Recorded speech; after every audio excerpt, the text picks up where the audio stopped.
Lord, salamat at ginising mo ako sa araw na ito. Lord, I thank you for this brand new day. Thank you for waking me up.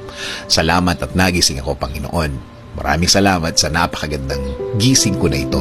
Tatanggapin ko po ito as another form of blessing. Humihingi po ako ng patawad, Lord, dahil minsan hindi ko nakikita ang kagandahan ng umaga at araw.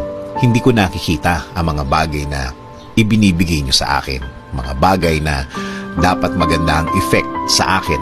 Since na sa problema ako nakatingin, hindi ko po ito lahat nakikita. Kaya ngayon, Lord, mas magkukonsentrate ako sa mga biyaya niyo sa akin. Mas ibubukas ko ang aking mga mata, ang aking puso, ang aking isip. Mas hahanapin ko ang kagandahan ng araw at kagandahan ng sitwasyon. Sa ganda ng mga bagay na inilalagay niyo sa aking buhay. In Jesus' name we pray. Amen.